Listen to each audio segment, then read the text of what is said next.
Nueva York, aparte de la gran cantidad de rascacielos, sus llamativos diseños e íconos arquitectónicos mundiales, también tiene una curiosidad que tal vez hayas notado o tal vez no. Y es que una gran cantidad de sus edificios comparten una similitud. Entre más altos son, más delgados se hacen, tal y como si fueran armando un pastel de bodas. Conozcamos una de las historias más interesantes del urbanismo que no solo reconfiguró la ciudad que nunca duerme, sino básicamente las ciudades en todo el mundo y que sentó un precedente de cómo debían ser nuestras ciudades si escogían el camino de la verticalidad. Esto es Urbanópolis y bienvenidos.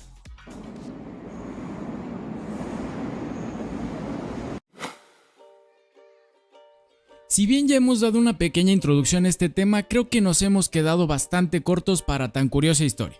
La forma del skyline neoyorquino no es para nada una mera casualidad y es uno de los ejemplos de los cambios provocados enteramente por normas urbanísticas. Pero, ¿qué dio pie a todo lo anterior? Como nos gusta en el canal, hay que remontarnos muy atrás. Bueno, igual no tanto.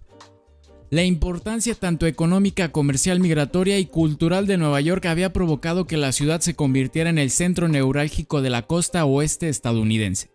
Por supuesto, esto dio pie a que la ciudad fuera densificándose prácticamente desde sus inicios. Ya desde 1811 Nueva York comenzó a planear su expansión urbana con el Plan de los Comisionados, que le dio su característica parrilla cuadrada como traza urbana y que también ayudaría a que a finales del siglo XIX se acomodaran en ella grandes construcciones que ahora crecían pero en vertical, los rascacielos. Precisamente esas últimas décadas del siglo XIX vieron nacer edificios cada vez más altos que rompían récords tanto en la propia altura, como de técnicas de construcción, diseño arquitectónico o de planificación.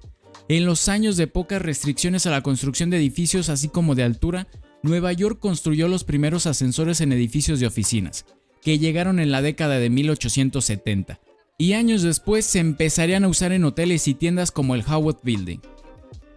También con la construcción de estructuras ahora de acero en la década de 1890, las torres comenzaron a crecer mucho más allá de los típicos 10 a 13 pisos limitados por los muros de mampostería, a los más de 18 o 20 pisos.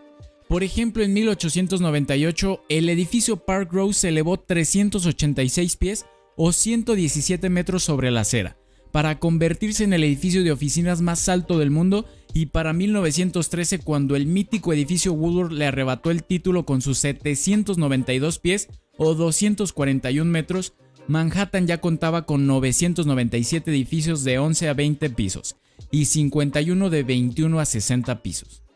Naturalmente, mucha gente comenzó a pedir controles a alturas cada vez más irracionales para la ciudad, así como de sus usos perjudiciales para los barrios circundantes. Asociaciones de comerciantes, políticos e incluso arquitectos y urbanistas argumentaron una mayor congestión de la ciudad, poco interés arquitectónico o un miedo ilógico a la densidad en contra de los rascacielos, así como quejas más serias relacionadas a la seguridad, como el control a incendios y el asoleamiento y circulación de aire para los edificios y calles que quedaban oscurecidos por las nuevas torres, que por cierto parece que estas mismas quejas no han cambiado a pesar del tiempo. En 1913 comenzaría la construcción del edificio que sería el último clavo para que Nueva York impusiera ahora sí controles a sus rascacielos, el infame Equitable Building, quien con sus 40 pisos se elevó a 160 metros de altura con un imponente volumen extruido cual si fuera un prisma, y dejó las angostas calles de la parte histórica del sur de la ciudad en oscuridad. Con esto, un movimiento surgió para imponer estrictos controles a la altura, volumen y ubicación de cada nuevo rascacielos en Nueva York, resultando en la Ley de Zonificación de 1916, la primera en todo el mundo en hacerse obligatoria para cada propiedad neoyorquina dentro de la ciudad. Hemos hablado ya de los inicios y el impacto de la zonificación para las ciudades, aunque no te preocupes, esta vez no hablaremos de ella o por lo menos no tan a fondo. Pero sí es necesario recordar que en 1916 la ciudad de Nueva York se convertiría en la primera ciudad en todos los Estados Unidos y el mundo en institucionalizar la zonificación como medio de planificación para su ciudad.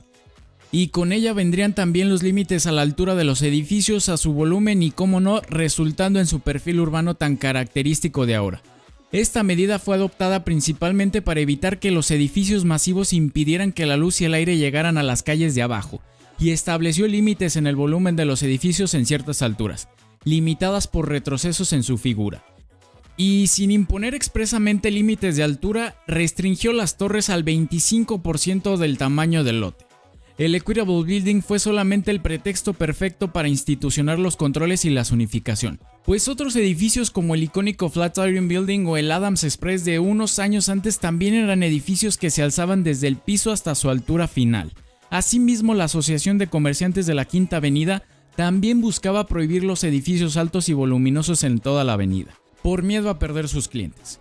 Para esto, como ya imaginarás, el plan de zonificación dividió a Nueva York en varias zonas de acuerdo con sus usos. Sin embargo, en las que nos centraremos esta vez son en las zonas que también fue dividida la ciudad, pero para las limitantes de altura y volumen. Por ejemplo, en este mapa podemos ver perfectamente cómo quedó dividida la ciudad en 5 zonas numeradas, donde cada una de ellas indicaba qué tan alto podía ser un edificio. La fórmula no era tan complicada. Cada número era un múltiplo que establecía qué tan alto podía alzarse un edificio en línea recta desde la calle antes de que tuviera que retroceder en relación con el ancho de la calle por primera vez. En otras palabras, la idea era que a medida que un edificio se hacía más alto, el retroceso aseguraba que hubiera algo de luz solar disponible en la calle y que la silueta del rascacielos estuviera definida por el ancho de la calle. Por ejemplo, un edificio que se encontrara en una calle con un ancho de 60 pies o unos 18 metros y en un distrito con un múltiplo de 2, podría alzarse 120 pies o 36 metros como máximo desde la calle antes que tuviera que retroceder por primera vez. A partir de ahí, si el edificio seguía creciendo, podía elevarse 4 pies por cada 2 pies de retroceso. Y además tenía una altura ilimitada de una torre si ésta solo ocupaba el 25% del área del lote.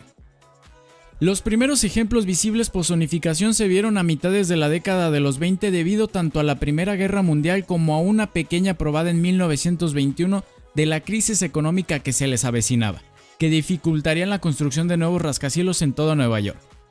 Sin embargo, pronto tanto los propietarios como arquitectos se dieron cuenta que si querían explotar al máximo las medidas impuestas, la silueta y la forma del edificio de hecho estaban ya prediseñadas por la misma zonificación.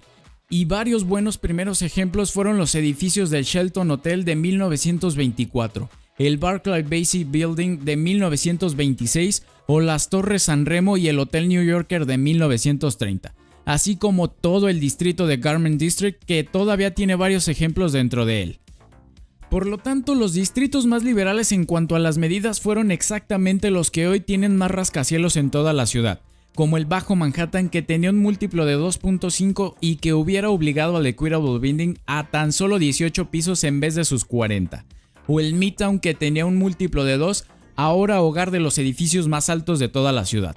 Mientras que distritos como el Bronx, Queens, Brooklyn o la parte norte de Manhattan que quedaron definidas como zonas con un múltiplo de 1.5 siguen siendo considerablemente menos altas que las anteriores. La medida, por supuesto, fue tal e impactó tanto en la sociedad neoyorquina de la época que, por ejemplo, el artista y arquitecto Hugh Ferris representó los volúmenes máximos, los retrocesos requeridos para los nuevos rascacielos o la torre correspondiente al 25% del lote, y por tanto la característica nueva forma que obligaba ahora esas normativas para todo edificio dentro de la ciudad.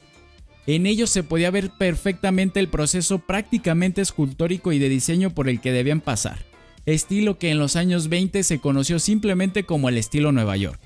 Aunque, como probablemente ya lo hayas notado, justamente fue la década de los felices 20 cuando una gran cantidad de rascacielos vieron la luz con estas características, y no solo eso, que el estilo Nueva York fue renombrado posteriormente como nada más y nada menos que el movimiento arquitectónico Art Deco. Y sí, edificios tan icónicos como el Chrysler Building, el 40 de Wall Street o el Rockefeller Center o el mismísimo Empire State tomaron su forma a partir de la ley de zonificación de 1916 y el estilo Art Deco.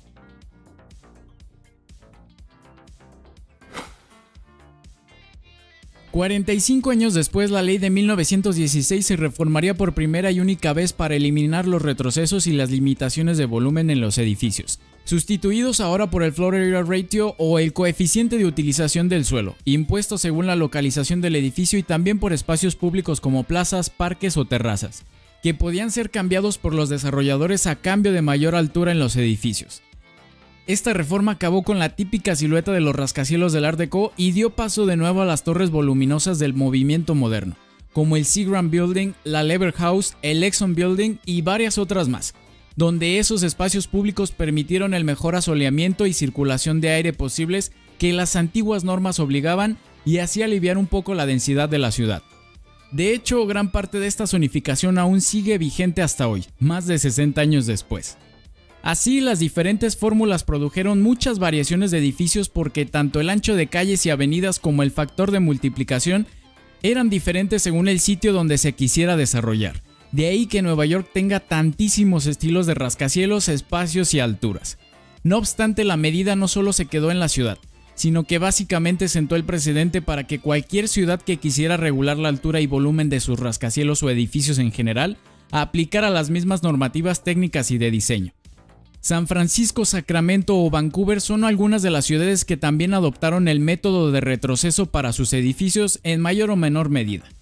San Francisco prácticamente lo implementó tal cual, mientras que Vancouver lo hizo con las llamadas torres podio del vancouverismo. Y como te dije en un principio, muchas más ciudades en todo el mundo también lo adoptaron.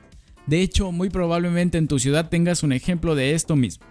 Y en cuanto al que inició todo esto, el Equitable Building ahora es un icono de la ciudad e irónicamente sede de las oficinas del Departamento de Planificación de Nueva York. Recuerda que si te ha gustado este video no olvides suscribirte y dejar tu like. Y cuéntanos, ¿qué ejemplos hay en tu ciudad que se parezcan un poco? Hasta la próxima.